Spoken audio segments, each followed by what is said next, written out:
आज का तड़का। हेलो जी, अस्सलाम वालेकुम and welcome to the show आज का तड़का। मैं शेफ जलाल और आज की हमारी टीम एक बार फिर हाजिर है जी, बड़ी ज़बरदस्त, मज़ेदार, जायकेदार और लज्जत से भरपूर रेसिपीज़ लेकर। और रेसिपीज़ के साथ आपको मालूम ही है कि हम हमेशा हमारे साथ फैमिली में कोई ना कोई एक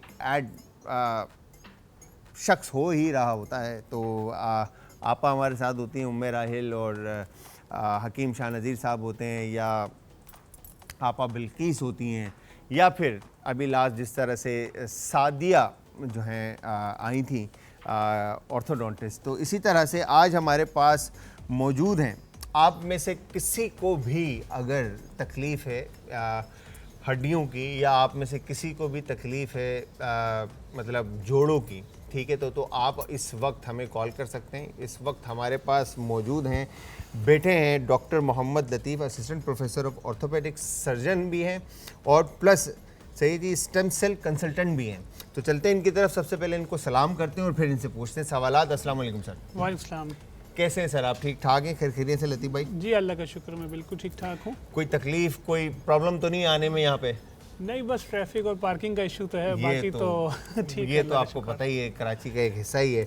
अच्छा लतीफ़ भाई, पहले मैं थोड़ा सा बता दूं कि आप सब हमें कॉल कर सकते हैं, और इसके अलावा इंस्टाग्राम, ट्विटर और फेसबुक पे आपको शोज़ हमारे मिलेंगे, ठीक है जी, इवन यूट्यूब के ऊपर। और रेसिपीज़ हों, रेमेडीज़ हों, या फिर हमारे कोई गेस्ट हो, ठीक है जी, तो उनके भी सारी बातें आप वहाँ से सुन सकते हैं। तो आप ज्वाइन करेंगे हमें इंस्टाग्राम, ट्विटर, फेसबुक और यूट्यूब के ऊपर आज एंटरटेनमेंट, ठीक है जी।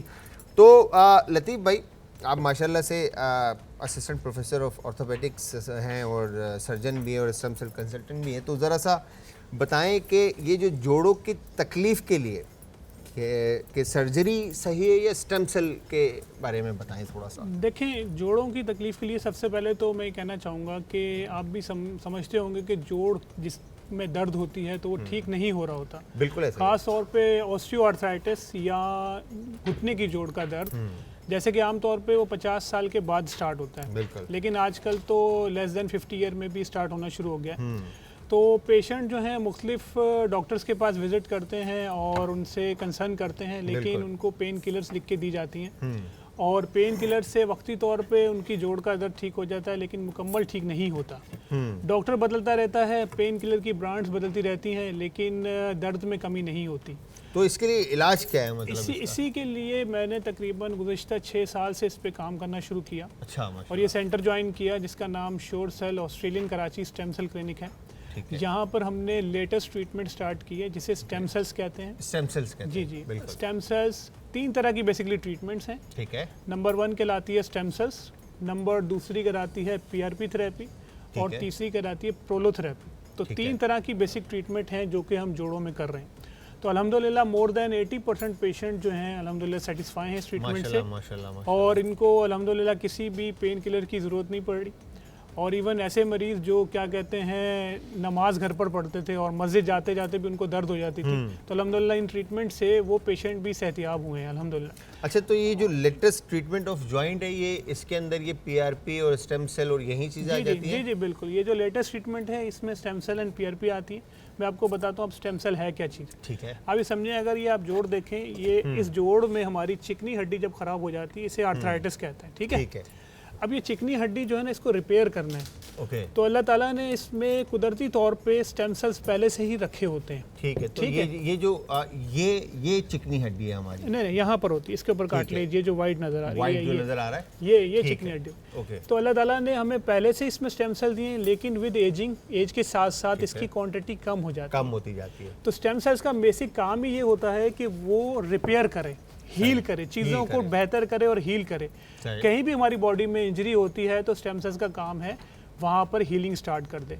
लेकिन एज के साथ साथ वो स्टेम सेल्स की क्वांटिटी कम होती जाती है। सही। तो इसी स्टेम सेल्स को अगर हम कहीं से ढूंढ के इसी जोड़ के अंदर लगा दें तो 90% चांस ये है कि उसका जोड़ ठीक हो। मतलब मैं नहीं समझा। हाँ, इसीलिए कहना चाह रहा हूँ कि sources of the stem cell, कहाँ से स्टेम सेल दरियाफ्त करें। सही। तो नंबर 1 जो करंटली रिकमेंडेड सोर्स है वो है फैट।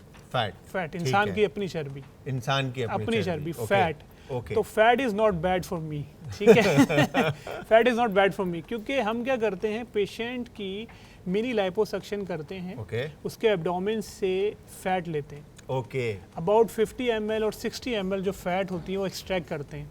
सही और ये भी मत समझें कि कोई मेजर सर्जरी होती है, लोकल एनेस्थीसिया में सुन करके उसकी फ़ैट हम ले लेते हैं। ठीक है, इस फैट को 2 घंटे प्रोसेस करके इसमें से स्टेम सेल्स को अलग किया जाता है। अलग किया जाता है। अब जब स्टेम सेल्स अलग हो जाते हैं उसके बाद उन स्टेम सेल्स को एक्टिवेट किया जाता है, फोटो एक्टिवेशन। ठीक है, एक्टिवेट करने के आधे घंटे के अंदर अंदर हम वो स्टेम सेल जो होता है वो घुटने के अंदर इंजेक्ट करते हैं। इंजेक्ट कर देते तो वो पीआरपी के अंदर आ जाता है। ना पीआरपी नहीं, different, PRP is different. Different ji ji. Okay. तो स्टेम सेल जो है ना फैट से बनाएंगे, ठीक है, तो फैट से उसमें से स्टेम सेल्स को एक्सट्रैक्ट करके हम घुटने के अंदर इंजेक्ट कर देते ठीक है। हैं। तो उससे क्या होता है, जो कार्टिलेज होती है ना वो रिपेयर होना शुरू हो जाती है। सही।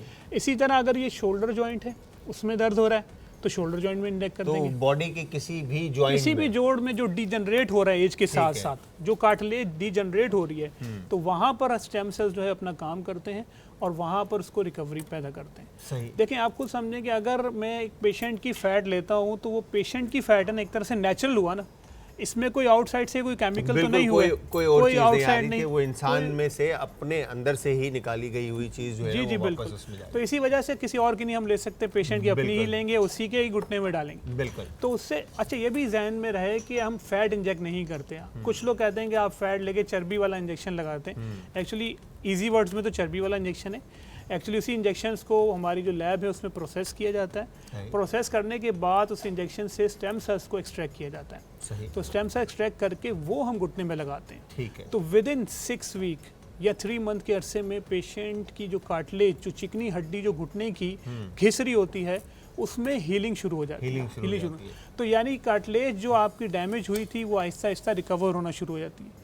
तो जब कार्टिलेज रिकवर होना शुरू हो जाएगी तो पेशेंट का जो लोड है वो कार्टिलेज जो है वो बेयर करेगी और उसमें से पेन खत्म हो जाएगी। पेन खत्म तो हो जाएगा। एक्चुअल यानी जड़ को हमने ट्रीट किया, जड़ को, तो उसकी मेन रूट कोज को हमने ठीक किया, ना कि पेन किलर दे के उसकी पेन को हमने मिनिमाइज किया। अच्छा, इसमें जो जॉइंट के अंदर फैट कंटेंट जो खत्म होने लगता है तो उसकी वजह से पेन शुरू बिल्कुल। होता है और घुटनों में वो जो स्वेलिंग आती है वो भी उसी वजह से होती है। बिल्कुल। देखें, जो कार्टिलेज होती है ना, जैसे चिकनी हड्डी कहा जाता है, आप चिकनी चिकन हड्डी पकाते हैं अक्सर देखी बिल्कुल। होगी, उसकी जो बोन होती है, चिकनी जो बोन बिल्कुल। होती है, वही एग्जैक्टली हमारे घुटने में होती है, चिकनी हड्डी। सही।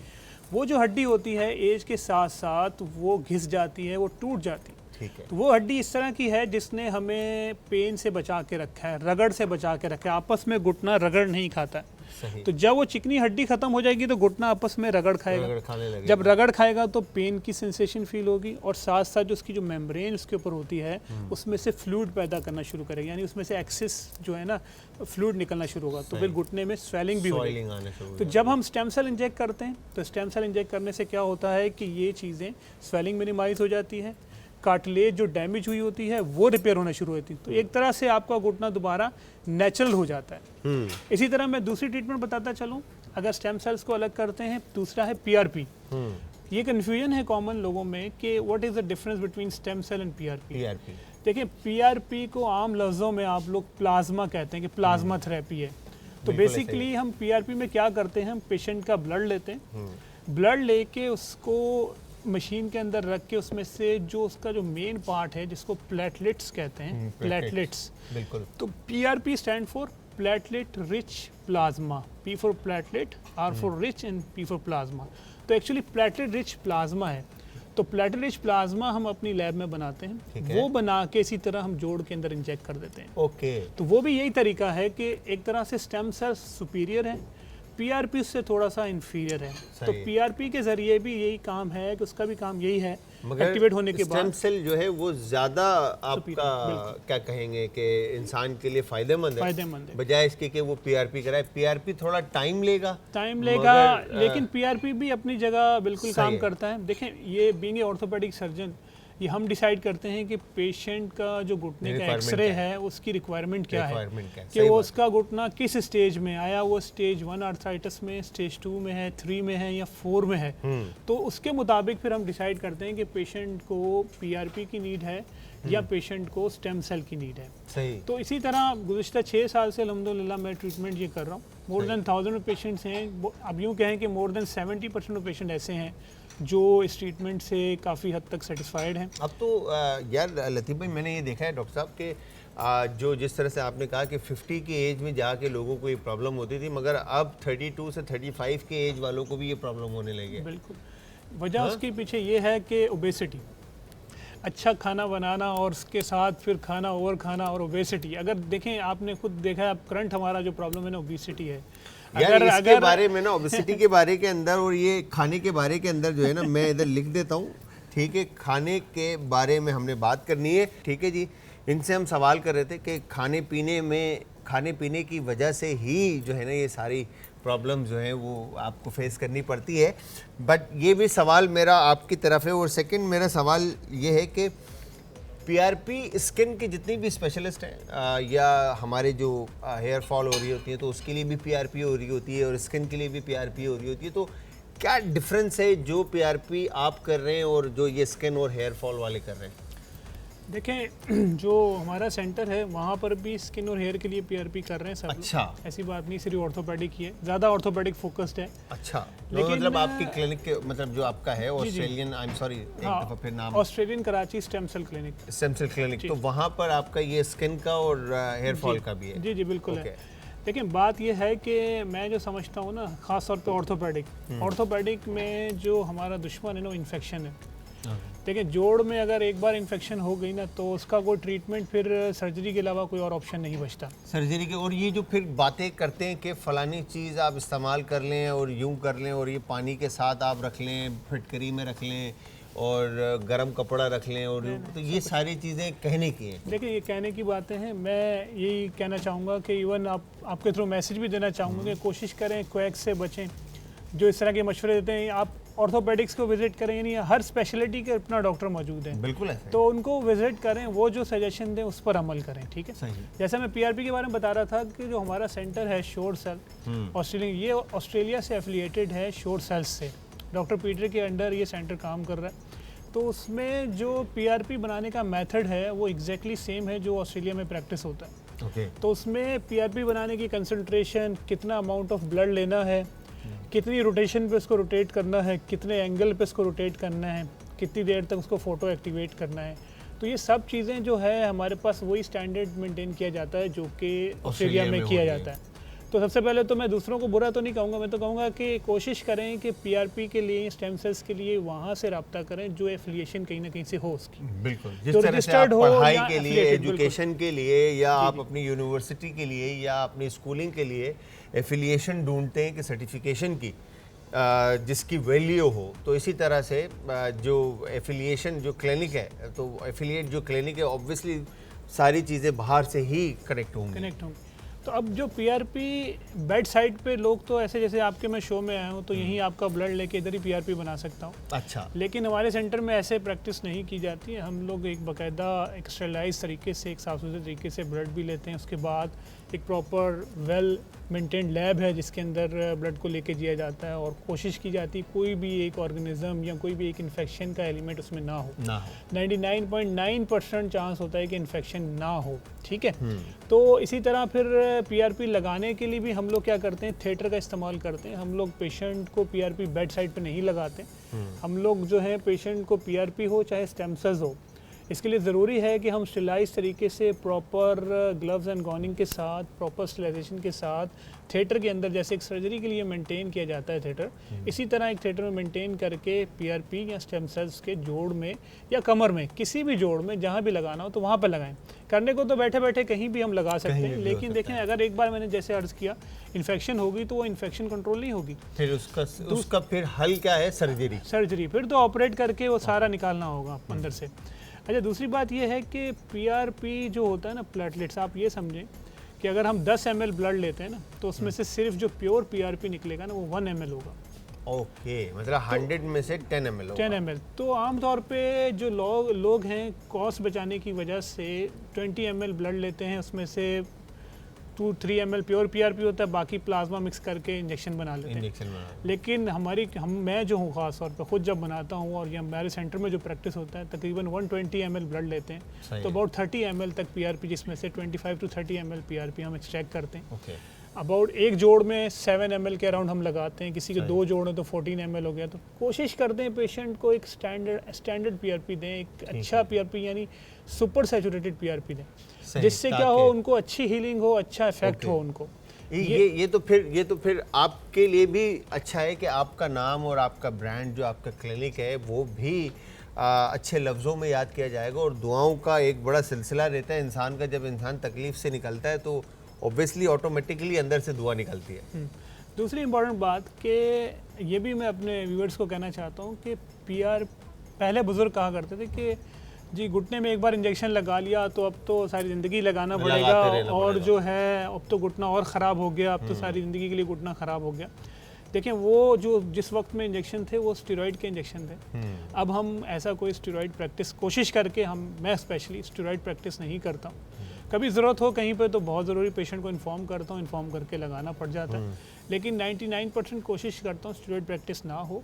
उसकी रिप्लेसमेंट ही तो स्टेम सेल और पीआरपी थेरेपी है। तो उसी की रिप्लेसमेंट, उसी के एडवर्स इफेक्ट, उसके बुरे असरात से बचाने के लिए ही तो हमने स्टेम सेल और पीआरपी में काम शुरू किया। तो इसीलिए हम जोड़ के अंदर स्टेरॉइड कोई नहीं लगाते। तो आप ये भी समझ लें सब लोग कि पीआरपी या स्टेम सेल लगाने से कोई जादुई फ़र्क नहीं आ जाएगा एकदम से।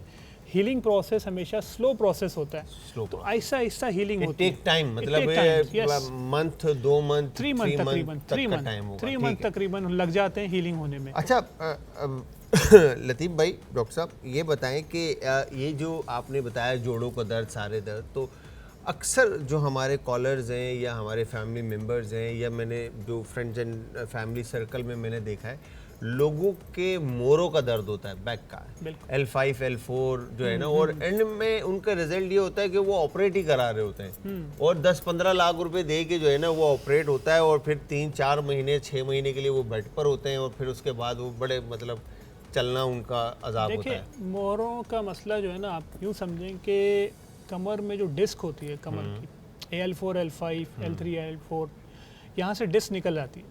डिस्क निकल के जो रग होती है, जो भी नस होती है, उसको दबा देती है, जिसकी वजह से पेशेंट को शायटिका लाइक पेन या पूरी पेन टांग के अंदर महसूस होती है। सही। अगर आप उसका कॉजेटिंग फैक्टर नहीं ख़त्म करेंगे ना, तो चाहे सर्जरी करा लें, चाहे स्टेम सेल करा लें, चाहे पीआरपी कुछ भी करवा लें, वो ठीक नहीं होगा। कुछ लोग जिनकी डिस्क का प्रॉब्लम है, अगर वो झुक कर काम करते रहे, झुक कर सामान उठाते रहे, उन्होंने अपने प्रोफेशन में चेंजेस नहीं की, मोटरसाइकिल रिक्शा का सफ़र, यानी जिस तरह आप खड्डे कितने हैं हमारे पूरे शहर में, तो मोटरसाइकिल रिक्शे का सफ़र करेंगे तो स्पाइन पे प्रेशर होगा, प्रेशर आएगा, इतना प्रेशर होगा वो डिस्क बल्ज आउट होगा, उतना बल्ज आउट होगा उतना वो उसको डैमेज करेगी। तो इसी तरह अगर आप इन चीज़ों पे अमल नहीं करेंगे तो आप बड़ी से बड़ी भी ट्रीटमेंट ले लें, आप ठीक नहीं होंगे। तो ये जो जोड़ों का और ये जो मोरों का जो दर्द है, तो ये इसके लिए भी पीआरपी और स्टेम सेल का ही यूज़ है?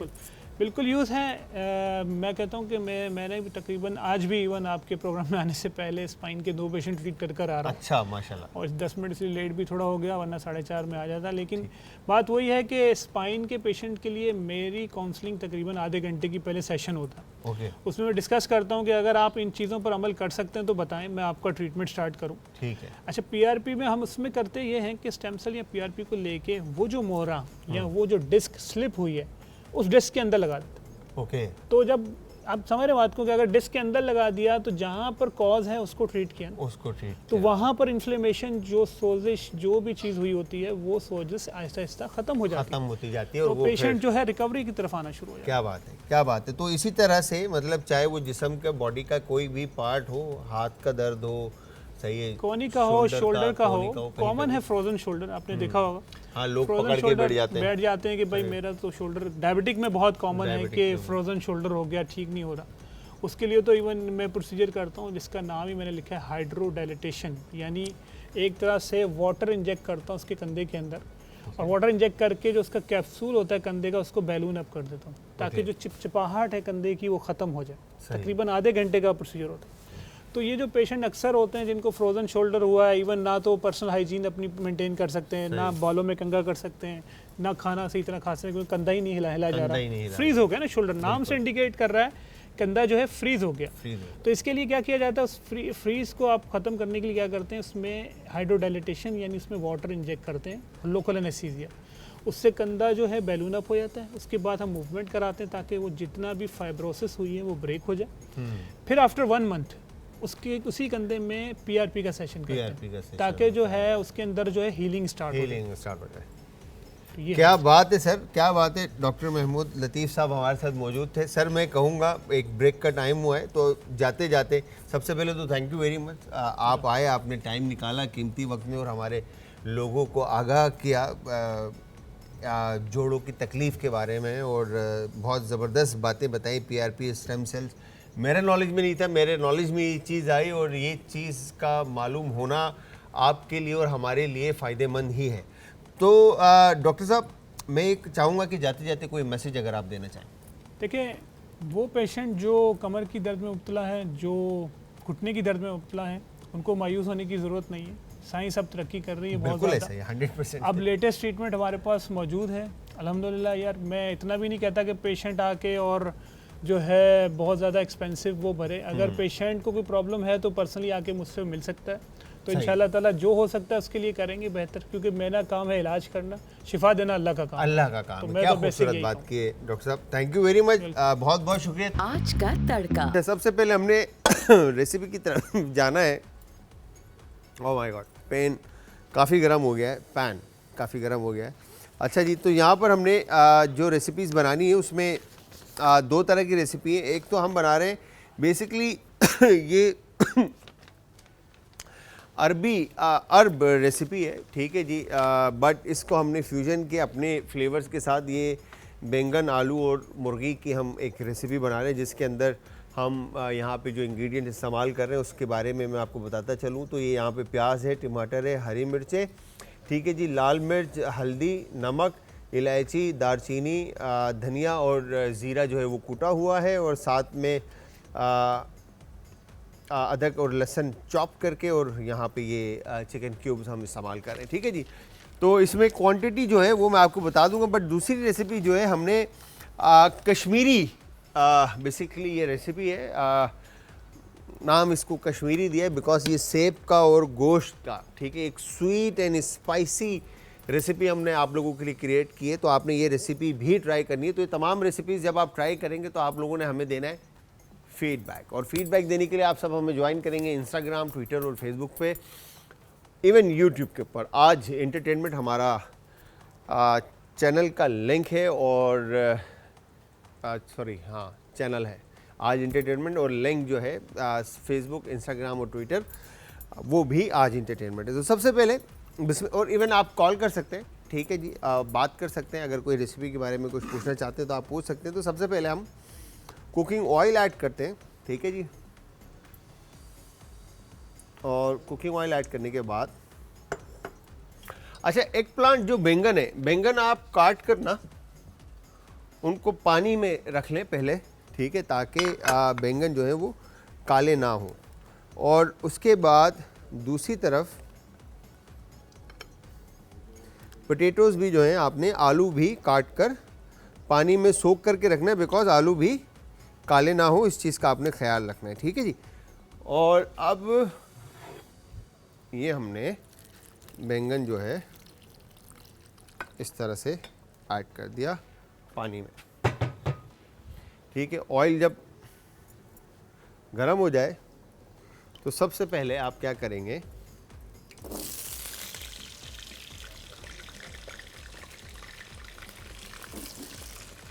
ये हमने आलू शामिल कर दिया, ठीक है।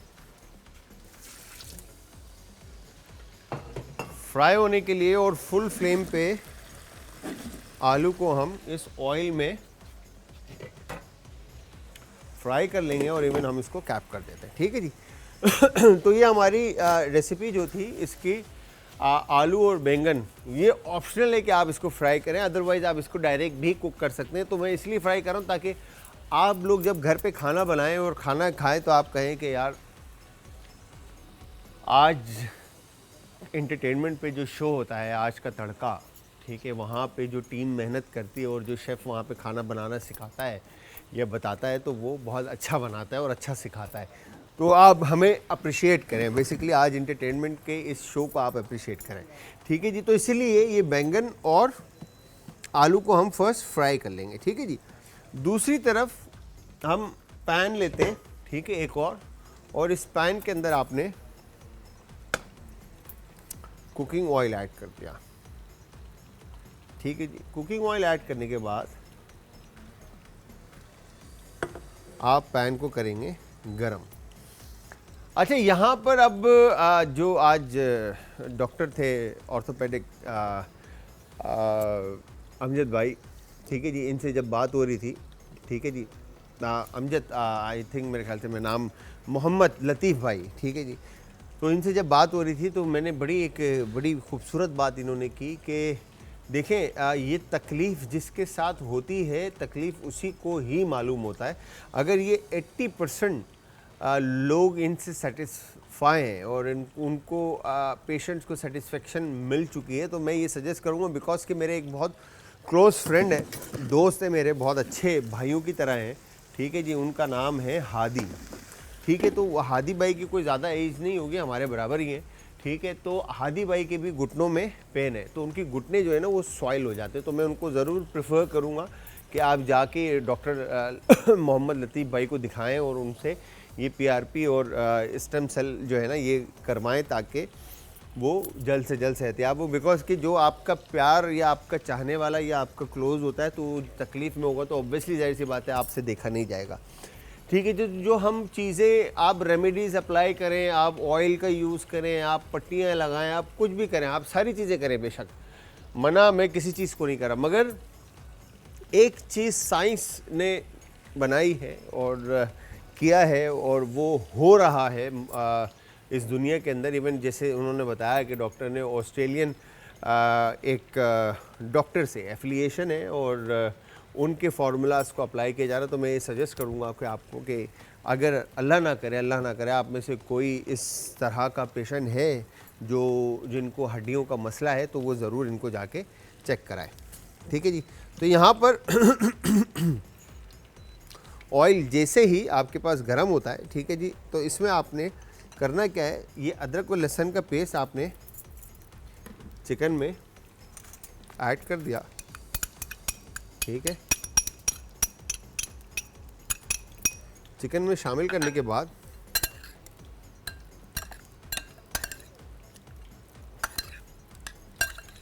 आपने अच्छी तरह से इसको मिक्स करके कोट कर दिया, ताकि अदरक और लहसुन मुर्गी के साथ अच्छी तरह से लग जाए। अब अगर आप यहाँ पे देखें तो आलू को जो है वो कलर आने लग चुका है, ठीक है जी। और इस तरफ ऑयल जैसे ही गर्म होता है, आपने अदरक लहसुन कोटेड जो चिकन है वो यहाँ पैन में शामिल कर दी, ठीक है। और इसको भी अब हम कैप कर देते हैं। वाओ, ठीक है जी। अच्छा, अब पोटैटोज जब आपके हाफ डन हो जाते हैं, आई मीन के स्किन इनकी बन जाती है, ठीक है, तो वाओ,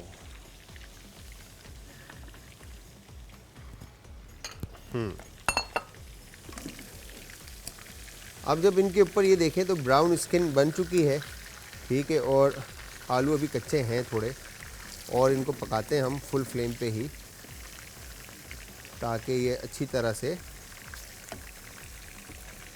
इनको कलर आ जाए और ये कुक्ड हो जाए। अदरवाइज़ यूजली होता है क्या है कि आप करी के अंदर जब पोटैटोज़ को ऐड करते हैं और जब उसको ज़्यादा मिक्स करते हैं तो वो मैश हो रहा होता है, ठीक है जी, आलू आपके मैश हो जाते हैं। तो इस चीज़ का आपने ख्याल रख लें कि मैश नहीं होने देना, ठीक है जी। तो यहाँ पर चिकन जो है आपकी साइड चेंज, ठीक है, ताकि इक्वली कलर आ जाए चिकन को। फिर इसके बाद हम बाकी के इसमें इंग्रेडिएंट्स ऐड करेंगे, ठीक है। ये हो गया डन, परफेक्ट। तो थोड़ा सा और इसको कुक करते हैं, ये हो गया डन। अब यहाँ पर देखें तो ये पोटैटोज़ हमारे तकरीबन कुक्ड हो चुके हैं, ठीक है जी। अब इन आलू को मैं निकाल लेता हूँ पैन में, या बॉल में आप निकाल लें किसी, ठीक है। और अब आपने जो एग प्लांट है, बैंगन जो है आपके पास, ठीक है जी, मेक श्योर कि जब पानी से आप निकाल के इसमें शामिल करेंगे तो पानी अच्छे से ड्रेन आउट हुआ हो, अदरवाइज़ छींटे आने का ख़तरा होगा, ठीक है। तो आपने सेफ्टी पहले रखनी है, ठीक है, हो गया डन। अब आपने एग प्लांट को भी अच्छी तरह से इस तरह से ऑयल में डीप फ्राई कर लिया, ठीक है जी। फ्राई करने के बाद जैसे ही बैंगन भी कलर ले लेते हैं तो हम इनको भी निकाल के सेपरेट कर देंगे, ठीक है जी। ये हो गया डन। अच्छा, बैंगन को जब आप फ्राई कर रहे होंगे तो इसको कैप मत कीजिएगा, बिकॉज कि हमने इसको क्रिस्प रखना है थोड़ा, ठीक है। ये देखें, ये चिकन को बेहतरीन कलर आ चुका है, ठीक है जी। अब बारी है मसाले शामिल करने की। तो यहाँ पर हमने काली मिर्च का पाउडर या कुटी हुई काली मिर्च इसमें शामिल करनी है, ठीक है। लाल मिर्च, क्रश चिली जो है कुटी हुई, आप इसमें शामिल करेंगे। और इसके बाद आपने यहाँ पे ये गरम मसाला इसमें शामिल करना है, ठीक है जी।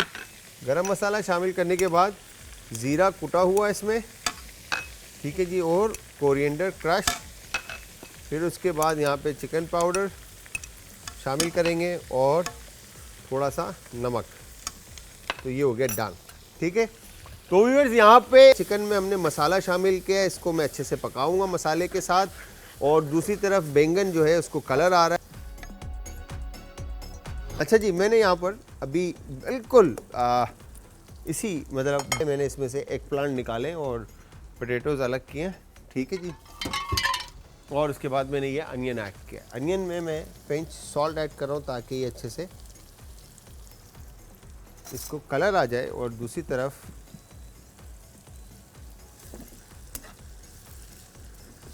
ठीक है, अनियन को हम फैला देते हैं ताकि इक्वली खूबसूरत कलर जो है प्याज को आ जाए, ठीक है जी। ये हो गया डन। और अब इस तरफ हमने ये देखें, वाओ, ठीक है, ये परफेक्ट डन। थोड़ा सा मैंने इसमें किशमिश, जिस पानी में डुबोया हुआ था वो पानी मैंने सोक किया था, वो पानी मैंने इसमें शामिल कर दिया है, ठीक है। अब वायर विस्क की मदद से इसमें हमने ये योगर्ट, इसमें अच्छे से इसको आपने विस्क चलाना है ताकि इसमें से लम्स ख़त्म हो जाए, ठीक है। और ये दही आपने शामिल कर दी। और दही शामिल करने के बाद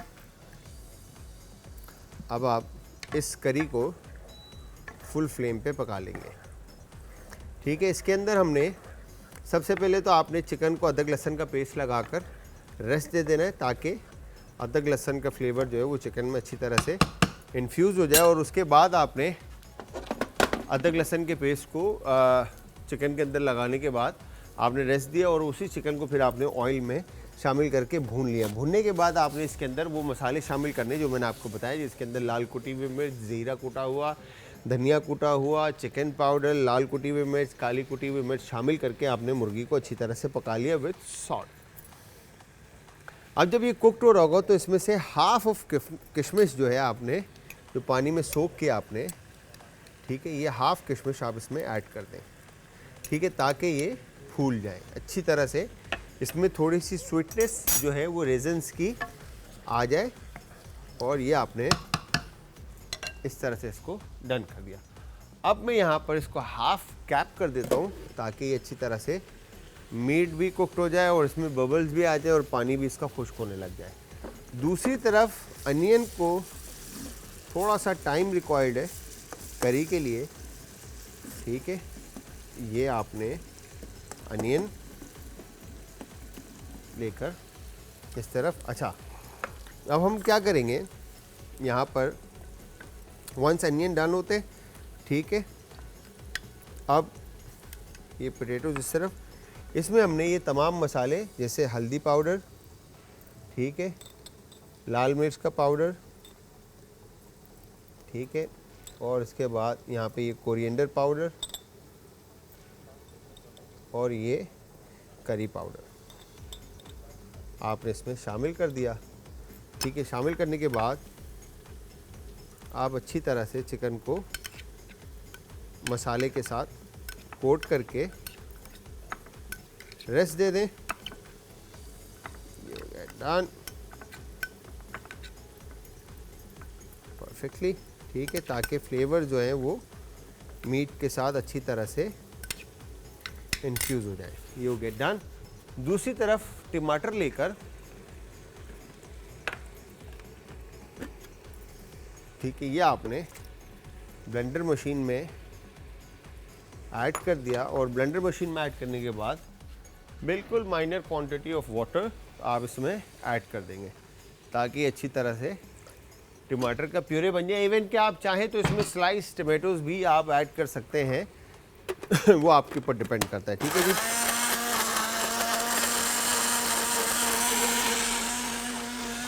अच्छा जी, यहाँ पे देखें तो करी की कंसिस्टेंसी बड़ी ज़बरदस्त हो चुकी है। ठीक है जी, एक कॉलर है, उनसे भी साथ साथ बात करते हैं। अस्सलाम वालेकुम जी। वालेकुम अस्सलाम। शाह, मैं शुमाइला बात कर रही हूँ लाहौर से। कैसे हैं आप? शुमाइला लाहौर से। मैं बिल्कुल ठीक ठाक। शुमाइला आप बताएं, आप कैसी हैं? ठीक है, तबीयत ठीक है आपकी? जी जी, अल्लाह का शुक्र। माशाल्लाह माशाल्लाह, आप बहुत अच्छा खाना बनाते हैं। ऐसे लगता है जैसे हमारे ही किचन में कोई बना रहा है। बहुत बहुत शुक्रिया। थोड़ी सी ऐसे असद नहीं भाई लगता आवाज़ कि तेज़ कोई कीजिएगा। ऐसे इंग्रेडिएंट यूज करते हैं कि जो हमें पता ही ना हो या वो मिले ही ना, यानी कि easy to way to cook है। वैसे ये है यार, thank you very much for appreciation. यार एक्चुअली हमारा प्लान यही होता है कि घर में जो इंग्रेडिएंट्स आप लोगों के पास इजीली अवेलेबल है ना किचन में, हमारे घरों में जो होते हैं, हम जी सर, उन्हीं जी का सर। यूज़ करते हुए रेसिपीज़ को बनाने का कोशिश करते हैं ताकि आप लोगों को इशू ना हो। बल्कि मैं आपको एक कॉम्प्लीमेंट देना चाहूंगी कि ये एक चैनल है, वो भी मसाला चैनल है, तो वहाँ पे एक शेफ है, वो है महबूब। मुझे कभी कभी ऐसे लगता था जैसे आप उनके छोटे भाई हैं। अच्छा, महबूब भाई के छोटे भाई। बिल्कुल सेम जैसे लगते हैं, यानी कि पठान लगते हैं, तो इसलिए करके ना ऐसे लगता था मुझे जैसे कभी कभी आप उनके भाई हैं। मैं कहा मैं सर से कभी पूछूंगी जरूर। वैसे अच्छा, नहीं, महबूब भाई बेसिकली पठान है और मैं नॉर्दर्न एरिया से हूँ, बल्ती हूँ। तो हाँ, बस है, दोनों असल में गोरे हैं, तो वो लाल थोड़े से, और टाइम हो गया तो बिल्कुल मिलता है। काफ़ी लोग कहते हैं, बट नहीं, मैं बल्ती हूँ। कोई और आपकी माशाल्लाह दोनों दोनों शेफ भी हैं, तो इसलिए ये भी सिमिलर हो गया वैसे। हाँ जी, बिल्कुल। कोई फरमाइश हो आपकी? जी सर, मैंने ना एक सीखना था, ये जो वेस्ट ब्रेड होती है, यानी कि जो ब्रेड है जो यूज नहीं होती, जो रह जाती है, उसकी ना बनती थी, पूड़ियाँ बनती थी, उसके अंदर मैदा डाल के थोड़ा सा वाटर डाल के, तो वो ना उसी की बकायदा बनाया करते थे कभी ना पहले। तो वो ना दोबारा से कभी किसी ने बनाई नहीं है। तो प्लीज अगर हो सके तो जो वेस्ट ब्रेड हो, इसका प्लीज आप वो पूड़ियाँ बनाना अगर हो सके तो प्लीज सिखाएंगे। डन डन हो गया आयशा, डन हो गया। मैं पूरी कोशिश करूंगा कि जल्द से जल्द इसको हम ऐड करें और हम आपको बनाना सिखाएं। ठीक है, बड़ी मेहरबानी, बड़ी मेहरबानी। बहुत थैंक यू वेरी शुक्रिया मच, सर। बहुत बहुत शुक्रिया जी। दुआओं में याद रखिएगा और अपना बहुत ज़्यादा ख्याल रखिएगा। अल्लाह हाफिज़। अच्छा, यहाँ पर देखें, अब हमने किया क्या, बेसिकली जब मसाला और चिकन हमने ऐड कर दिया और उसके साथ हमने ये गार्लिक और जिंजर फाइन चॉप कर दिया जो हमने इसमें शामिल किया। अब इसको हमने पकाना है मसाले के साथ अच्छी तरह से, ताकि फ्लेवर जो है वो अच्छी तरह से मीट में इन्फ्यूज़ हो जाए। और ऑयल के अंदर आपने दालचीनी और इलायची शामिल कर दी। इनको आपने ऑयल में कड़कड़ाना है ताकि अरोमा और खुशबू जो है वो अच्छी तरह से मीट में आ जाए। ठीक है, वंस ये डन होता है, इसको कैप करते। और इस तरफ आप ये देखें, करी की कंसिस्टेंसी जैसे ही थिक होती है, ठीक है, ऑयल ऑन टॉप आ जाता है। आपने इसको, अब इसके अंदर कुछ नहीं करना, आपने ये सेब आपने लिए, ठीक है जी, ये सेब आपने करी में ऐड कर दिए। ठीक है, ये हो गया डन। सेब शामिल करने के बाद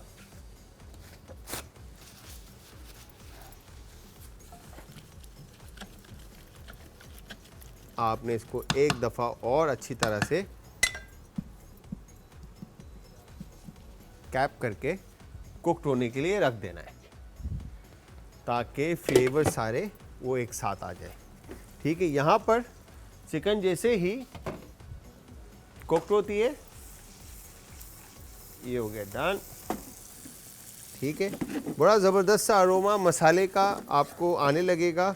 ठीक है जी, आपने इसको अच्छी तरह से कुक करना है ताकि मुर्गी जो है वो कलर ले लें। ठीक है, अगर आप कलर चेक करें, फ्लेवर्स जो स्पाइसेस जो हमने इसमें ऐड किए थे, जिसमें करी पाउडर था, हल्दी पाउडर था, लाल मिर्च का पाउडर था, ठीक है, इवन इसमें हमने कोरिएंडर को जो है ना आपने हल्का सा भून कर रोस्ट करके टोस्ट करके उसको क्रश करके आपने इसमें ऐड करना है।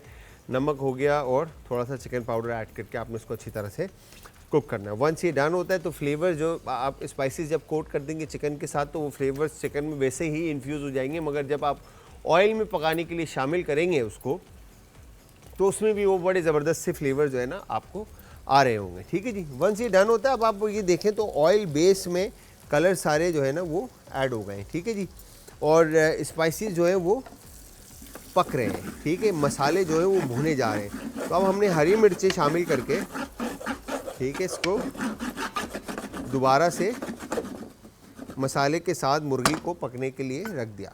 वंस ये डन होता है, थोड़ा सा और इसको कुक करना है ताकि चिली भी कुकड और इसके भी फ्लेवर जो है वो मीट के साथ इन्फ्यूज़ हो जाए। ठीक है, वंस ये डन होता है, फिर इसके बाद आपने इसमें, हमने यहाँ पे फाइन प्यूरे बनाया था, इसको एक दफ़ा और ब्लेंडर में ब्लेंड कर देते हैं।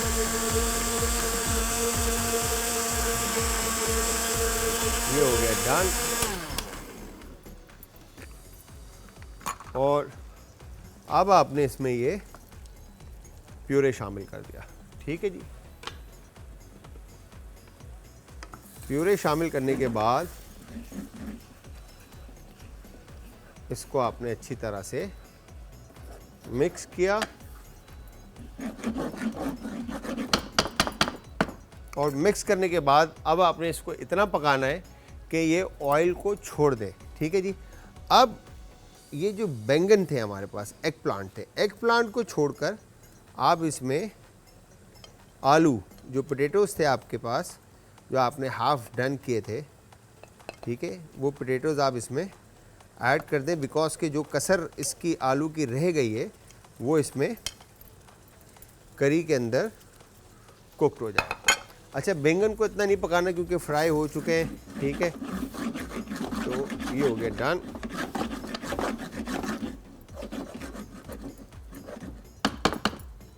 और अब हम इसको यहाँ पे कैप कर देते हैं।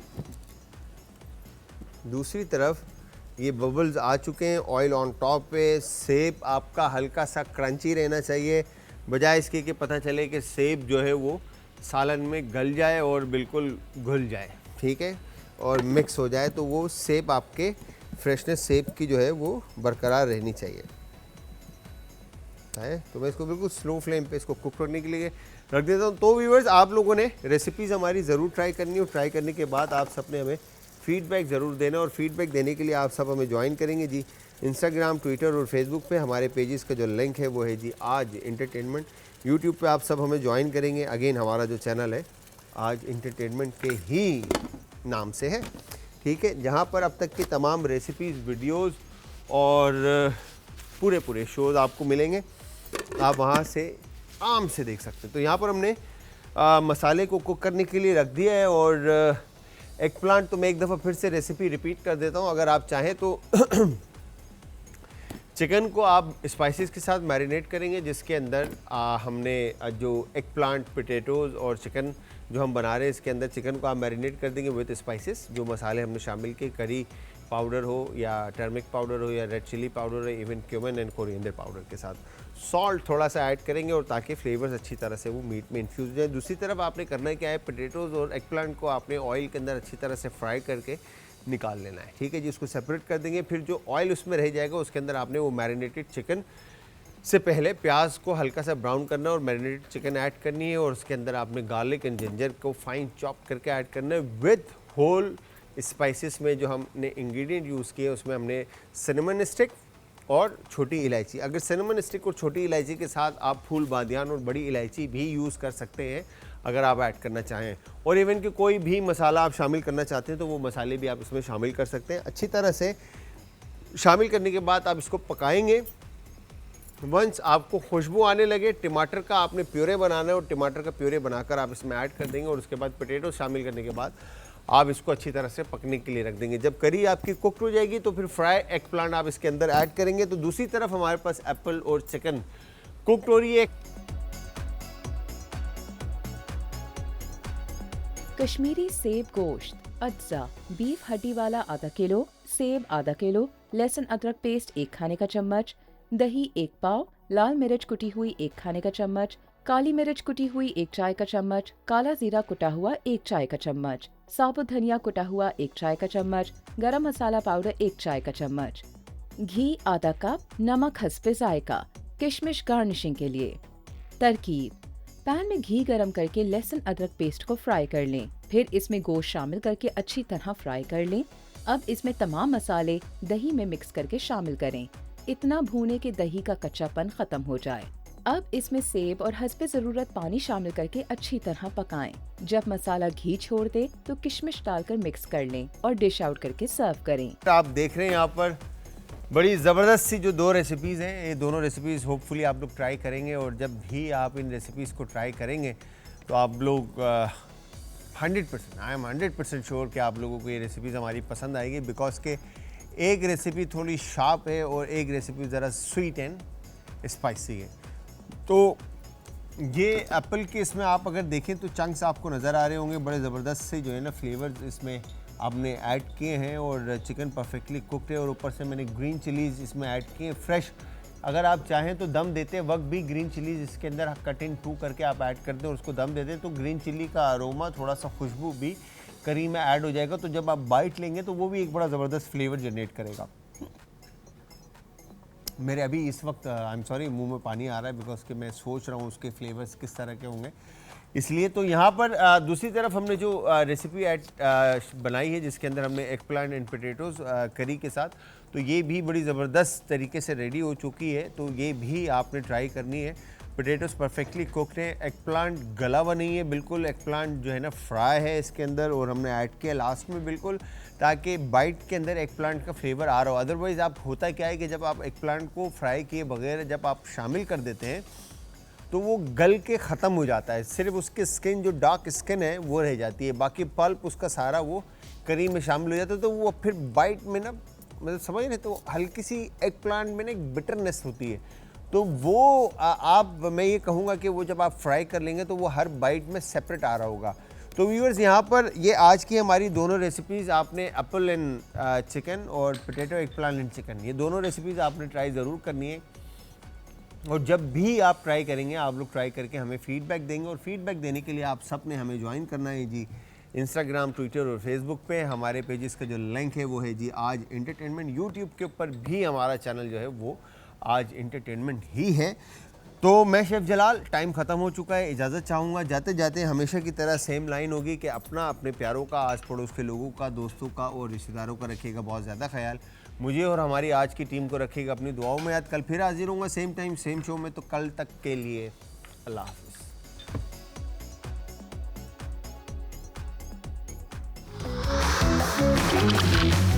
आज का तड़का।